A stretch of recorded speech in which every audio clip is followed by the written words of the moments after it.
Գյումրիում ստեղծված քաղաքական իրավիճակի հանգուցալուծման համար իշխանությունները տարբեր սցենարներ են մշակում։ Ազգային ժողովում հարցուպատասխանի ընթացքում վարչապետ Նիկոլ Փաշինյանը անդրադառնալով արտահերթ ընտրությունների հնարավորությանը հայտարարեց, որ այժմ քննարկվում եւ մշակվում են կոնկրետ տարբերակներ, որոնց վերաբերյալ հանրությունը կտեղեկացվի առաջիկայում։ Վարչապետը նշեց, որ այս փուլում չի կարող ժամկետներ նշել, քանի որ նախ պետք է ձևավորվեն խորհրդարանն ու կառավարությունը։ Միաժամանակ նա ընդգծեց, որ անկախ քաղաքական զարգացումներից Գյումրիին տված խոստումների իրականացումն արդեն սկսվել է, հավելելով, որ քաղաքի խնդիրների լուծման համար անձնական պատասխանատվություն է ստանձնում։ Կան հավանական ժամկետներ, պարոն վարչապետ, որ Գյումրիում կանցկացվեն թիմ ընտրություններ, բնականաբար այդտեղ իրավական հարցեր կան եւ այլն եւ այլն։ Եթե կան, կխնդրեմ տեղեկացնեք։ Շնորհակալ եմ հարցի համար։ Ես կարծում եմ, որ գյումրեցիները առաջին հերթին իրենց քվեարկությամբ են արտահայտել իրենց մոտեցում այդ հարցի վերաբերյալ։ Եվ ելի եմ ասում, մենք միշտ նաեւ քվեարկության արդյունքները դիտարկելիս պետք է ընտրակաշառքի փաստը հաշվի առնենք։ Այսինքն նույնիսկ առանց դրա գյումրեցիների մեծամասնությունը այդ օրակարգին ասել է այո։ Եվ մեր քաղաքական հանձնառությունն է այդ օրակարգը տեղ հասցնել։ Հիմա մենք աշխատում ենք եւ քննարկում ենք, մշակում ենք կոնկրետ սցենարներ եւ այդ սցենարներով կառաջնորդվենք եւ դա իհարկե կդառնա հրապարակային։ Հիմա ժամկետներ չեմ կարող ասել, խորհրդարանը կձևավորվի, կառավարությունը նոր կձևավորվի եւ դրանից հետո արդեն, բայց կարող եմ մի բան ասել, որ այսօրվանից արդեն մենք ինչ որ գյումրեցիներին խոստացել ենք, ես տարածքային կառավարման եւ ենթակառուցվածքների նախարարին հանձնարարել եմ, հենց մեր Գյումրի այցելության հաջորդ օրը ըստ էության։ Հիմա ճիշտ է այն կտորներում ենք աշխատում, որտեղ միջպետական ճանապարհի կամ հանրապետական ճանապարհի նշանակություններ ունեն, նաև քաղաքային փողոցներ։ Այսինքն մենք այսօր Գյումրիում աշխատանքներ, անկախ ամեն ինչից, ես ասել եմ Գյումրիի վիճակի հետ կապված, ես անձնական պատասխանատվություն եմ ստանձնում, գյումրեցիների առաջ ստանձնում եմ անձնական պատասխանատվություն։ Մենք այդ աշխատանքները արդեն անում ենք եւ շարունակելու ենք, մյուս հարցերը լրացուցիչ կպարզաբանենք։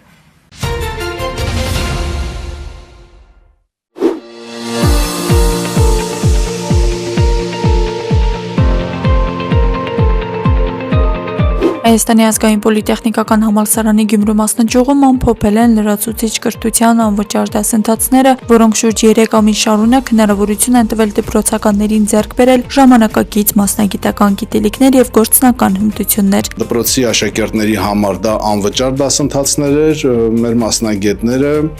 առաջարկեցին 12 ուղղություններով դասընթացներ, 9 ուղղությամբ խումբ ձևավորվեց։ Հայաստանի ազգային պոլիտեխնիկական համալսարանի Գյումրու մասնաճյուղի տնօրենի պաշտոնակատար Արթուր Կոնստանտյանի խոսքով նախաձեռնությունը մեկնարկել է որպես ոչ ֆորմալ կրթության ծրագիր, դպրոցականներին հնարավորություն տալու ծանոթանալ ինժեներական, դիզայներական եւ տեղեկատվական տեխնոլոգիաների ոլորտներին։ 101 մասնագետներից 68-ը հաջողությամբ ավարտեցին մեր դասընթացները իրենց ավարտական աշխատանքներով եւ այսօր հանձնում ենք վկայականները։ Բուհում տեղի ունեցավ հավաստագրերի հանձնման հանդիսավոր արարողությունը, որի ընթացքում Արթուր Կոնստանտյանը եւ դասընթացավարները շնորհավորեցին ծրագրի մասնակիցներին եւ հանձնեցին դասընթացների ավարտը հավաստող վկայականներ։ Բոլոր աշակերտները ունեն ստեղծարարից մեծ պատասխանատվության զգացում։ Ուսովելու դասընթացի ընթացքում ձեռք բերած գիտելիքները ծառայել իրենց նպատակին։ Ուսով եմ դեռևս մենք կշέφում ենք քոլեջում, հետագայում նաեւ Սա ընդհանրապես սկիզբն է եւ դուք պիտի կարողանաք ձեր կյանքում նոր բարձունքներ գրավեք, որպեսզի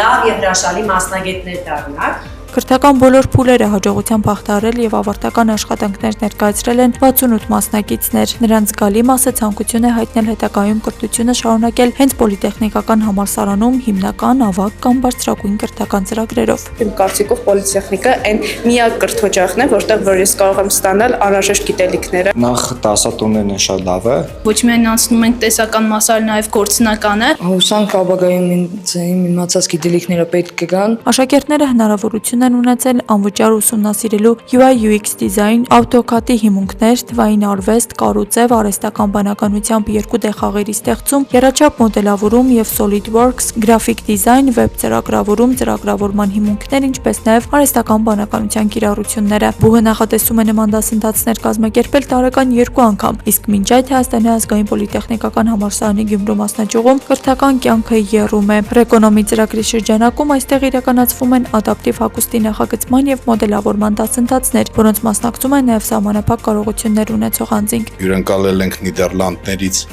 ում ծրագրի շրջանակում Ռոբեն Դոնկերին, որը մեզ օգնում է լեկալները վերջնական ճշգրիտ տեսքի բերելու։ Մենք ադապտիվ հագուստի մոդելների ուղղությամբ ենք աշխատում եւ ցանկանում ենք փոխանցել նոր գիտելիքներ ու մոտեցումներ։ Հույս ունեմ, որ բոլոր ուսանողները ինչ-որ նոր բան կսովորեն եւ մենք միասին կկարողանանք գեղեցիկ նախագիծ ստեղծել ապագայի համար։ Հաջորդ է շատ այստեղ մասնակիցների հետ շփվել, նոր գիտելիքներ ստանալ։ Ծրագրի շրջանակում օնլայն հանդիպում է եղել նաև ներառական նորաձևության առաջատար փորձագետ Ռութ Տուրոնի հետ։ Նշենք նաև, որ Բուհում այս օրերին ընթանում են նաև հիմնական դպրոցի, ավագ դպրոցի, քոլեջի եւ մագիստրատուրայի ընդունելության գործընթացները։ Աստղիկ Խաչատրյան, Խանով Անիսյան, այսօր։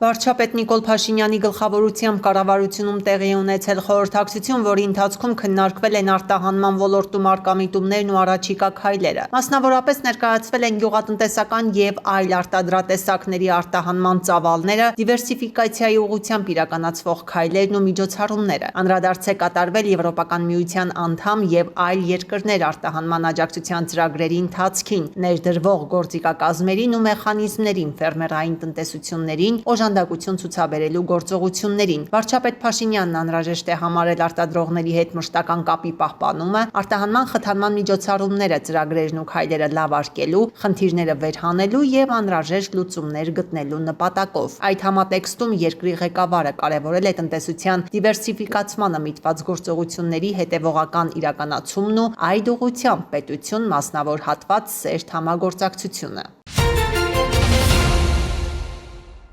Մեր ընդդիմադիր գործընկերներին ուզում եմ ողջունել, որ ազգային ժողով չեն գալիս իրականում, շարունակեք չգալ, որովհետև այստեղ ձեզ ոչ մի լավ բան չի սպասվում, պարոնայք եւ տիկնայք ընտրակաշառատուներ։ Այս մասին ազգային ժողովի հունիսի 17-ի նիստին ասել է քաղաքացիական պայմանագիր խմբակցության падգամավոր Վահագն Ալեքսանյանը, անդրադառնալով ընդդիմադիրների բացակայությանը, նաեւ ռետորական հարց տալով, թե ընդդիմադիրները գալու են արժե, որպեսզի ներկայացնեն, թե ինչպես են իրենց կուսակցության անդամները կամ ներկայացուցիչները 100,000 դրամ բաժանել քաղաքացիներին։ Սեյրանը Քոչյանի փոքրիկ տղան պիտի գան այստեղ պատմեն այն մասին, թե ոնց են իրանց կուսակցության անդամները կամ ներկայացուցիչները 100,000 դրամ բաժանել քաղաքացիների։ Ասենք Աննա Գրիգորյանը պետք է գա, սկսի մանրանալ, որ այս ինչ է կարել դուկայի ապիկար իշխանություններ, այս ինչքանա թանկացել ընտրողի ձայնը։ Ասենք այս ինչ ինֆլյացիա է, իդեպ, ընտրակաշառքի գնաճը, դա իրապես միակ գնաճն է, որ մի քանի 100%-ով աճ է, այստեղ տնտեսական բլոկից էլ ներկայացուցիչներ ունենք, հարգելի գործընկերներ, սա խնդրում եմ ֆիքսեք, էլի, ասենք անհամաչափ բարձրացել է ընտրակաշառքի գինը, հնա գնաճ տեսանկյունից անհամեմատ բարձր է, բայց ես մեր ընդդիմադիր գործընկերներին ուզում եմ ողջունել, որ իրանք ազգային ժողով չեն գալի իրականում, շարունակեք չգալ, որտեղ ձեզ այստեղ ոչ մի լավ բան չի սպասվում, պարոնայք եւ տիկնայք ընտրակաշառատուներ, ձեզ այստեղ ոչ մի լավ բան չի սպասվում, որ պահին դուք մտնեք ազգային ժողով, այդ պահին ազգային ժողովի ձեր հատվածը դառնալու է սուպերմարկետ։ Ձեր նստարանները դառնալու են սուպերմարկետի դարակների պես։ Ձեր դիմաց գրվելու են այն գները, որոնցով որ դուք փորձել եք փակցնել քաղաքացիների ճակատներին։ Այդ գնապիտակները փակցվելու են ձեր ճակատներին։ Օրինակ գլուխը 5,000 բաժանածների գլխին փակցվելու է 5,000, 100,000 բաժանածների ճակատին փակցվելու է 100,000։ Ու ազգային ժողովում գտնվող ցանկացած ոք, օրինակ լինեն ազգային ժողով այցով եկած դպրոցականները, ուսանողները եւ մնացածը հնարավորություն են ունենալու օրինակ 100,000 դրամ տալ X ուժի ներկայացուցչին, որը բաժանել է 100,000 դրամ, ու նրա ճակատին ասել այն ինչ որ կկամենան, որտեվ այստեղ գալիք ընդդիմադիր падգամավորները գին են ունենալու, ու այդ գինը մեխվելու է իրանց ճակատին։ Ձեր խմբակցությունները հարգելի ընդդիմադիրներ կամ իրականում ոչ այդքան հարգելի ընդդիմադիրներ սուպերմարկետի բաժիններ են։ Հայաստանի Հանրապետության հակակոռուպցիոն կոմիտեի ծառայողների կողմից իրականացված միջոցառումների արդյունքում փաստական տվյալներ են ստացվել այն մասին, որ Բարգավաճ Հայաստան կուսակցության ներկայացուցիչները ազգային ժողովի ընտրություններին իրենց կուսակցության օգտին քվեարկելու եւ աջակիցներ հավաքագրելու պայմանով Լոռու մարզի Սպիտակ համայնքի Գոգարան բնակավայրի եւ հարակից շրջանների մի շարք ընտրողների տվել են ընտրակաշարք։ Ասկարան զանգել ասմագործիկները ներկայացնեմ, դե դու սկացի ինչ հասեմ։ Ասի հաստատ փողն ու բանն է ասեմ։ Իլաշ չելացը գնաց է։ Պալիսա։ Դե հա։ Սան տարա վառեցի։ Այն այն ստիկտոր եմ որ դրել էի ես, ասի սա կաղական խուզարկության, այդ տարա վառ, այնքեսը տարա աղբը գցեց ճողեցի։ Փողն է տարա տվի արվին էին։ Տնեց ով եմ ասում։ Տնեց հաստատ կդրենք դե բանի։ Սաբջանի։ Կամա։ Ապա հավուլի կավ։ Всё, ես դες վալականի կատեմ հագամ։ Հայլի կլի լողա։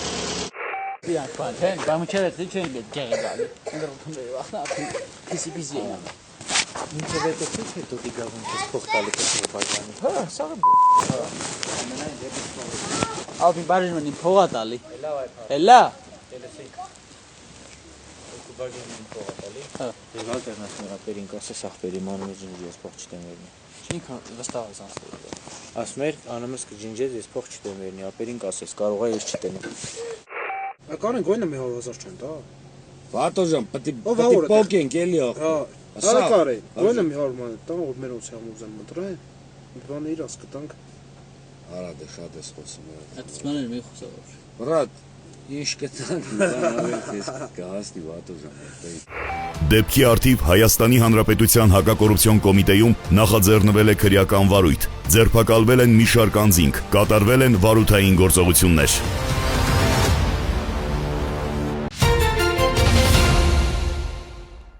Այսօր ժամը 9:30-ի սահմաններում Փամբակ գետում ենթադրյալ դեպքի վայրից մոտ 500 մետր հեռավորության վրա հայտնաբերվել է հունիսի 15-ից որոնվող 2018 թվականին ծնված Նարէ Մարտիրոսյանի մարմինը։ Հիշեցնենք, որ հունիսի 15-ին ժամը 14:45-ին Լոռու մարզային օպերատիվ կառավարման կենտրոնը հազանգ էր ստացվել երեխայի խեղդվելու վերաբերյալ։ Այնուհետև ժամը 17:05-ին ստացվել էր մեկ այլահազանգ, որ 7 եւ 13 տարեկան երկու երեխա Վանաձոր քաղաքի Նարեկացու փողոցի հասցեներից մեկից դուրս են եկել եւ չեն հասել նախատեսված վայր։ Որոնողական աշխատանքները տեղում համակարգում է ներքին գործերի նախարարության փրկարար ծառայության տնօրեն, ներքին գործերի նախարարի տեղակալ Արամ Ղազարյանը։ Ներգրավված են փրկարար ծառայության ոստիկանության ծառայողներ, կամավորներ, ջրասուզակներ, անօդաչու թռչող սարքեր։ Օգտագործվում են նաեւ նավակներ ու այլ տեխնիկական միջոցներ։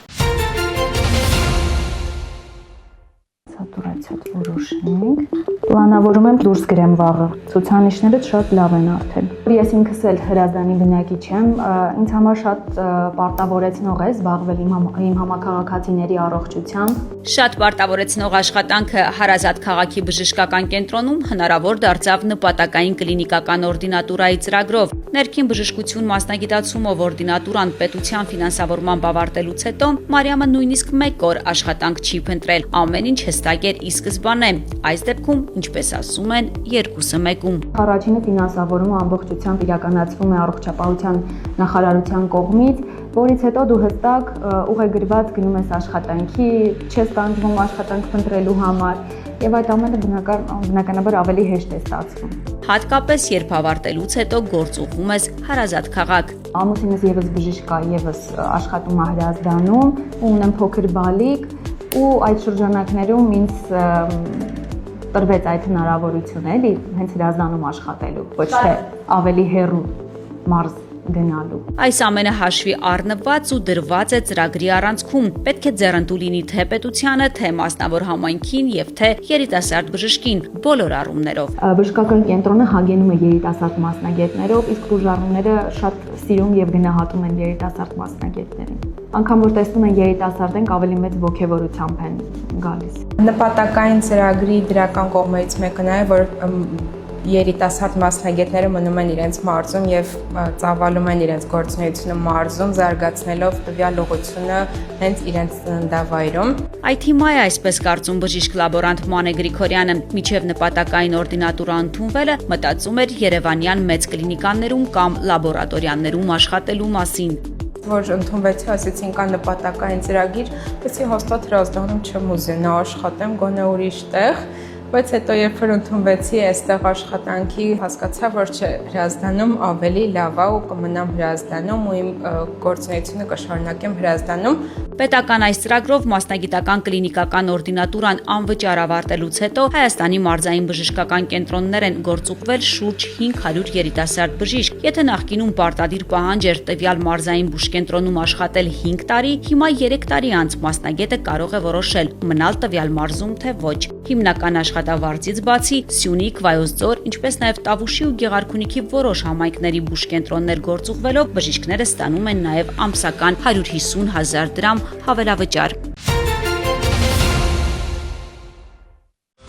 Ռոսսելխոզնadzորի ղեկավարը հայտարարել է, որ Հայաստանից Ռուսաստան որոշ ապրանքատեսակների մատակարարման սահմանափակումները պայմանավորված են խախտումներով եւ ոչ թե քաղաքական պատճառներով։ Սերգեյ Դանկվերտը նշել է, թե իբր Հայաստանը խնդիրներ ունի արտադրության եւ վերահսկողության կազմակերպման հետ կապված։ Նրա խոսքով Հայաստանում աշխատում են մեծ թվով մանր ֆերմերներ, որոնք մշակում եւ արտահանում են իրենց արտադրանքը, եւ այդ գործընթացներն արդյունավետ չեն համակարգվում։ Կանաչեղենի հազարավոր կապեր հավաքվում են մեկ մեքենայում, ինչից հետո կարգավորող մարմինները պետք է ստուգեն արտադրանքի հսկայական ծավալները։ Դա ֆիզիկապես անհնար է, կարծիք է հայտնել Ռոսսելխոզնadzորի ղեկավարը։ Ադրբեջանի նախագահն ընդունել է ԱՄՆ ներկայացուցիչների պալատի պատվիրակությանը, ըստ պաշտոնական հաղորդագրության Իլհամ Ալիևն ընդգծել է, որ ԱՄՆ նախագահի պաշտոնում Դոնալդ Թրամփի վերընտրվելուց հետո ադրբեջանա-ամերիկյան հարաբերությունները հաջողությամբ զարգանում են։ Նրա խոսքով Ադրբեջանի եւ ԱՄՆ-ի միջև ռազմավարական գործընկերության մասին խարտիայի ստորագրումը պատմական դեր է խաղացել երկկողմ հարաբերությունների ընդլայնման գործում։ Ընդգծվել է Ադրբեջանին ռազմական աջակցությունը խոչընդոտող 907 ուղղումը չեղարկելու կարևորությունը։ Հատուկ ընդգծվել է Դոնալդ Թրամփի դերը Հայաստանի եւ Ադրբեջանի միջև խաղաղության օրակարգի առաջմղման գործում, անդրադարձ է եղել TRIP նախագծին եւ տարածաշրջանի տրանսպորտային կապերի զարգացման գործում դրա ընձեռած հնարավորություններին, ասված է մամուլի հաղորդագրության մեջ։ Կողմերը նաեւ կարեւորել են Ադրբեջան-ԱՄՆ երկկողմ գործակցությունը տնտեսության, առևտրի, ներդրումների, էներգետիկայի, անվտանգության, կապի, տեխնոլոգիաների եւ այլ ոլորտներում։ ԱՄՆ փոխնախագահն անդրադարձել է Իրանի հետ ձեռք բերած գործարքին, Ջեյդի Վենսի խոսքով խաղաղության համաձայնագիրը կլինի համապարփակ եւ կներառի Իսրայելը, Լիբանանը եւ Պարսից ծոցի երկրները։ Նա զգուշացրել է, եթե Թեհրանը չկատարի պայմանավորվածությունները, կշարունակեն սահմանափակել Իրանի միջուկային, ռազմական եւ հրթիռային ծրագրերը, թեև Վենսի խոսքով դրանք առանց այդ էլ շարքից հանվել են։ Նաեւ եթե Իսլամական Հանրապետությունն այսուհետ էլ ֆինանսավորի Հեզբոլլահին, մենք թույլ չենք տա, որ Իրանն ապասառեցվող ակտիվներից զգալի միջոցներ ստանա մանրամասն ԱՄՆ փոխնախագահը։ Թեհրանից էլ նախազգուշացրել են, որ եթե Իսրայելը չդադարեցնի Լիբանանի դեմ հարձակումները, իրանական կողմը կոշտ պատասխան կտա։ Նշվում է, որ պատերազմը բոլոր ճակատներում ավարտելու մասին Վաշինգտոնից եւ Թեհրանից հնչող հայտարարությունների ֆոնին ՑԱՀԼ-ը միևնույն է ռազմական գործողություններ է իրականացնում Լիբանանում։ Իսրայելում ընդունում են հրեական պետության եւ ԱՄՆ-ի միջև լուրջ տարաձայնություններ կան։ Հրեա մի շարք պաշտոնյաներ պնդում են, որ Իսրայելը չի կարող զիջել դիրքերը։ 7-ի խմբի երկրների առաջնորդները Ֆրանսիայում կայացած գագաթնաժողովում համաձայնության են եկել ուժեղացնել Ռուսաստանի տնտեսության, նավթագազային ոլորտի վրա ճնշումը եւ ավելացնել Ուկրաինային զենքի մատակարարումները։ Ըստ համատեղ հայտարարության խոսքը հոբ համակարգերի, հեռահար զինատեսակների եւ այլ տեխնիկայի մասին է։ Ողջունում ենք վերջին ամիսներին մարտի դաշտում Ուկրաինայի առաջընթացը եւ ընդգծում, որ այժմ նոր թափ է նկատվում, շեշտում են առաջնորդները։ Նաեւ Կիևը կարող է լիցենզիաներ ստանալ երկրում ռազմական արտադրությունը խթանելու G7 երկրները պատրաստակամություն են հայտնել աջակցել Ուկրաինայի էներգետիկ դիմադրողականությանը։ Կարծում ենք այժմ հարմար պահ է լրացուցիչ քայլեր ձեռնարկելու համար, հաշվի առնելով, որ նախագահ Թրամփը համաձայնության է եկել Իրանի հետ։ Մենք աջակցում ենք Հորմուզի նեղուցը բացելու որոշմանը, ասվում է հայտարարության մեջ։ Ավելի վաղ Թրամփը հայտարարել էր, որ Իրանի հետ խաղաղության գործարքի ստորագրումից եւ Հորմուզի նեղուցի ապաշրջափակումից հետո մտադիր է վերականգնել Ռուսաստանի դեմ նավթային պատժամիջոցները։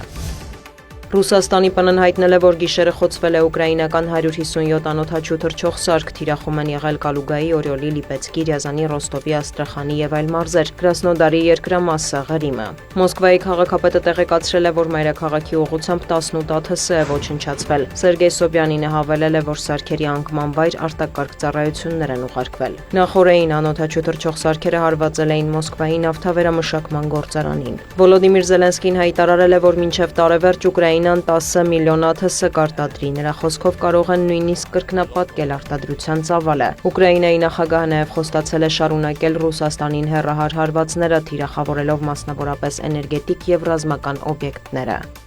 Դիանա Գասպարյան, Կապանի թիվ 7 հիմնական դպրոցի բակում ներս մտնելու րոպեներն են հաշվում Մարսկենտրոնի, Քաջարանի, Մեղրու եւ Ագարակի ապագա ուսանողները։ Հանրապետությունում մեկնարկել է միասնական քննությունների 3-րդ փուլը, այս անգամ օտար լեզուներից։ Դիմորդների թիվն անցնում է 5000-ը։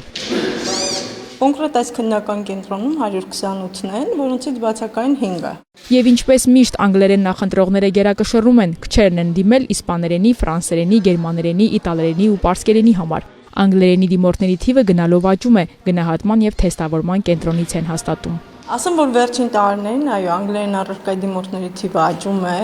կարծես երեխաների համար ավելի հեշտ է տրվում անգլերեն լեզու քննությունը հանձնելը, համեմատաբար մեր մայրենի լեզվին։ Ցավոք սրտի այդպես է։ Մայրենի լեզվով ինձ թվում է ոչ այդքան, անգլերենը իրոք դռներ է բացում։ Հայերենը այդքան շատ տարածված չէ, ցավոք, բայց տարածված չէ։ Որոշել եմ տալ հայ-ռուսական սլավոնական համալսարանի քաղաքագիտություն բաժինը։ Տենց մի հատ խոսք կա, ինչքան լեզու գիտես, այնքան մարդ ես։ Հիմա բոլորն էլ տենց ձգտում են ավելի զարգանալ լեզուները, հիմա ավելի սենց պահանջարկը մեծ է։ Դրա համար երեխաները հիմնականը հենց անգլերեն, օտար լեզուներ։ Շատ եմ սիրում անգլերեն առարկան ու գիտեմ, որ Բրյուսելում շատ լավ են սովորեցնում լեզուները, դրա համար նախընտրեցի, որ Բրյուսել պետքա տամ։ Մասնագիտությունները շատ, ընտրությունը մեծ, բայց նաև ժամանակին համահունչ պետք է քայլել։ Դիմորդները չեն թաքցնում, դժվար է կողմնորոշվել այս հարցում։ Դժվար թեստ չկա, եթե գիտելիքը կա, մնում է ուշադրություն, համբերություն, sense լրջություն ու մնացածը արդեն հաստատ գիտեմ կդառնան։ Ագարակցի Նարեկն ասում է, հոր մասնագիտությունն է ընտրել, իրավաբանություն, վստահ է պահանջարկ կա։ Կամ կտեղափոխեմ Երևան կամ մնամ Ագարակում, որովհետև այնտեղ իրենց իրավաբանների պակաս կա մեծ, այդ պատճառով ինձ թվում է կմնամ Ագարակում։ Կարգապահություն, բարևարքություն ու ընթացակարգի խստագույնս պահպանում, քննական կենտրոնի պատասխանատուները հատ-հատ ստուգում են, դիմորդներին հորդորում ազատվել հեռախոսներից ու մետաղական իրերից։ Թեստերը բացվում են բոլորի աչքի առաջ եւ մեկնարկում է պատասխանատու պահը։ Անգամ ժամացույցներ մտածում ենք չլինեն ձեռքին, որ իրենց չշեղեն, որովհետև Եվրոպան մեկ ժամացույց են նայում եւ այլն։ Բոլոր անթույլատրելի առարկաները թողում են այստեղ, գրիչներ են տանում իրենց հետ, թեպետ քննական կենտրոնները բոլորը ապահովված են եւ գելային գրիչներով։ Ի տարբերություն մյուս քննություններին, այս քննությունը կարճ է, 2.5 ժամ։ Երեխաները հիմնականում լավ պատրաստված երեխաներ են լինում, առավել եւս այս փուլին։ Կարծում եմ քննությունը կընթանա շատ լավ։ Միասնական քննության վերահանձնման, ինչու՞ չէ նաև ավելի բարձր միավոր ստանալու հնարավորություն է ընձեռվել, դիմորդները առիթը բաց չեն թողնում։ Կա վերահանձնման շրջան հիմնավոր պատճառներով իրենց թույլատրում է նաև երրորդ փուլին մասնակցել, իհարկե հիմնավոր պատճառներ, հենց այնպես չի որ չի ուզել մասնակցել եւ վերջ։ Չափից դուրս լավ նախաձեռնություն, որ երեխան երկրորդ անգամ իր ուժերը փորձի, հաստատվի, քննություն է ամեն դեպքում, կա հուզական դաշտ, կա ստրեսային վիճակներ, երեխային հնարավորություն է տրվում 2 անգամ իր ուժերը փորձելու եւ ինքը տանում է իր հետ բարձր միավորը, կապ չունի ինքը այդ բարձր միավորը առաջին փուլում է վաստակել թե երկրորդ փուլում, ինքը պահպանում է իր բարձր միավորը, սա շատ մեծ հրաշալի հնարավորություն է։ Հերմինե Միքայելյան, Տիգրան Թումանյան։ Հունիսի 16-ին տեղի ունեցավ Սևան համայնքի հավաքանու 9-րդ նստաշրջանի հերթական նիստը։ Այն վարեց Սևան համայնքի ղեկավար Սարգիս Մուրադյանը։ Ներկայացված օրակարգային հարցերը հաստատելուց հետո դրանք ներկայացվեցին քննարկման։ Առաջին հարցով GIZ-ի կողմից իրականացվող Գերմանիայի միջազգային համագործակցության ընկերության լավ կառավարում հանուն տեղական զարգացման հարավային Կովկասում ծրագրի Սևանի Սուրեն Զաքարյանի անվան մշակույթի պալատի դահլիճի վերանորոգում եւ վերազինում ենթածրագրի շրջանակներում Սևան համայնքի կողմից ձեռք բերված գույքը, տեխնիկական միջոցները եւ սարքավորումները փոխանցվեց համայնքային մշակութային կենտրոն ՀՕԱԿ-ի հաշվեկշռին։ Համայնքային մշակութային կենտրոնի դահլիճի վերանորոգումն ու տեխնիկական վերազինման աշխատանքները շուտով կավարտվեն եւ դահլիճը այսուհետ հավուր պատշաճի կծառայի համայնքի բնակիչներին համերգային մշակութային միջոցառումներ կազմակերպելու համար։ Հիմնական միջոցների ընդհանուր արժեքը կազմում է 29.6 միլիոն դրամ, որից 12 միլիոն դրամը դահլիճի աթոռների գումարն է, 17.6 միլիոն դրամը սարքավորումների եւ այլ միջոցների։ Ցանկը հավելվածի տեսքով ներկայացված է ձեզ։ Հիմք ընդունելով տեղական ինքնակառավարման մասին օրենքի 18-րդ հոդվածի պահանջը, համայնքի ղեկավարի առաջարկությամբ համայնքի ավագանին է որոշում կայացնում համայնքի սեփականություն հանդիսացող գույքը օգտագործման տրամադրելու մասին։ Ի գիտություն Սևան համայնքի բնակիչների, նշենք, որ Սևան համայնքում շուրջ 1.5 տարի է, ինչ օտարելու նպատակով հողերի աճուրդ վաճառք տեղի չի ունեցել։ Եթե նախկինում աճուրդի մեկնարկային գին էր սահմանվում բնակավայրերի տարածքում մոտարկված կադաստրային արժեքը, ապա հողային օրենսգրքում կատարված վերջին փոփոխությունների համաձայն համայնքը օտարվող հողի աճուրդային մեկնարկային գին պետք է սահմանի լիցենզավորված կազմակերպության կողմից սահմանված գնով։ Սևան համայնքի ավականին հաջորդ հարցով համայնքային սեփականություն ճանաչեց Հայաստանի Հանրապետության եւ Սևան համայնքի վարչական սահմաններում ծաղկունք բնակավայրում գտնվող որոշ հողատարածքներ, որոնք դեռևս 2001 թվականին կառավարության որոշմամբ անհատույց տրամադրվել էին տնտեսվարողի, սակայն փաստաթղթային գործընթացը կիսատ էր մնացել։ Ավականու կողմից վերոնշյալ որոշումն ընդունվեց հետագա փաստաթղթավորման գործողություններն ավարտին հասցնելու նպատակով։ Հաջորդ հիվ Սևան համայնքի ավականին որոշումներ կայացրեց Սեմյոնովկա բնակավայրի վարչական տարածքում գտնվող հողամասի նպատակային նշանակությունը փոխելու, Սևան համայնքի համայնքային սեփականություն հանդիսացող հողամասերի աճուրդային կարգով վաճառքի մեկնարկային գները սահմանելու մասին,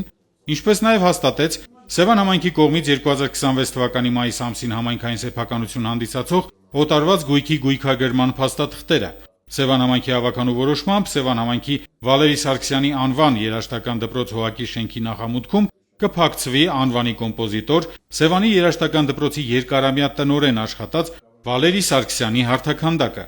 Սևան համայնքի ծաղկունք բնակավայրում թաղամաս անվանակոչվեց նոր թաղամաս, իսկ Սևանում աղթամար թաղամաս։ Համայնքի ղեկավար Սարգիս Մուրադյանն անդրադարձ կատարեց համայնքում աղբանության դիմաց գանձվող վարձավճարներին, ինչը համարվում է աղբանության մասով առկա գլխավոր խնդիր։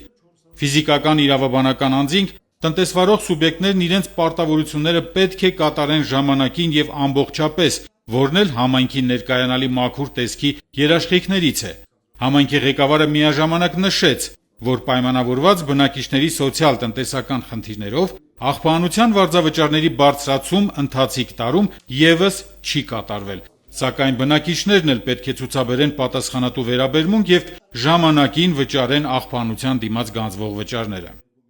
Կոմունալ տնտեսությունը եւ նոր կազմակերպությունը, որը միայն աղբանությունն է կատարում, դուք տեսնում եք, հավուր պատշաճի բնականաբար երթերություններ կա եւ աշխատանք, բայց ամեն դեպքում ես կարծում եմ, ասենք գումարը չէ, որ բնակիչները դի չի վճարում։ Մեծ թվով գումարները կուտակում ազգաբնակչության շրջանում խնդիրներ առաջանում, ես նորից խնդրում եմ նաեւ լրատվական միջոցներով, փորձենք մեր ազգաբնակչությանը եւ յուղերում եւ քաղաքային տարածքում կոչանել, որպեսզի մի քիչ ավելի լուրջ վերաբերեն աղբանության գումարներին։ Նիստի վերջում ներկայացվեցին եւ քննարկվեցին քաղաքացիներից եւ իրավաբանական անձանցից ստացված դիմումները, որոնց տրվեցին սպառիչ պատասխաններ։ Այսպիսով Սևան համայնքի ավականին ավարտեց աշխատանքային հերթական 9-րդ նստաշրջանը։ Սևան համայնքի ավականու 10-րդ նստաշրջանը կմեկնարկի սեպտեմբեր ամսին։ Սուրեն Բարսեղյան, Գնալ Հովհաննիսյան։ Հունիսի 13-ին ժամը 17:30-ին ներքին գործերի նախարարության օպերատիվ կառավարման կենտրոն է ահազանգել Երևանի քաղաքապետարանի հասարակական կարգի պահպանության ծառայող մի կին։ Նա հայտնել է, որ ինքը հսկիչ է եւ Այվազովսկու փողոցում կանգնած հանրային տրանսպորտում իրենց պարտականությունները կատարելիս 3 հոգի հրմշտել են իրեն ու գործընկերուհուն հարվածել ու հայհոյել։ Համինքային ոստիկանության Էրեբունու բաժնի շտաբ մեկնել է օպերատիվ խումբ։ Պարզվել է, որ ահազանգող տեսուչն ու նրա գործընկերուհին վարչարարություն կատարելու համար փորձել են նույնականացնել տոմս չունեցող անձանց, սակայն ուղևորներից մեկը Մասիս քաղաքի բնակիչ 55-ամյա մի կին հարվածել է նույնականացման սարքին, քաշել հսկիչի մազերից, հնչեցրել սեռական բնույթի հայհոյանքներ ու փորձել հարվածել կոպիտ կերպով խախտելով հասարակական կարգը, իսկ մեկ այլ ուղևոր Երևանի բնակիչ 51-ամյա տղամարդ հրմշտել եւ քաշքշել է տեսուչներին ու պահանջել շարունակել ուղևորությունը։ Համայնքային ոստիկանները ձերբակալել են 55-ամյա կնոջը։ Կազմված փաստաթղթերի հետ նա ներկայացվել է Էրեբունի եւ Նուբարաշեն վարչական շրջանների քննչական բաժին։ Հանգամանքները պարզվում են։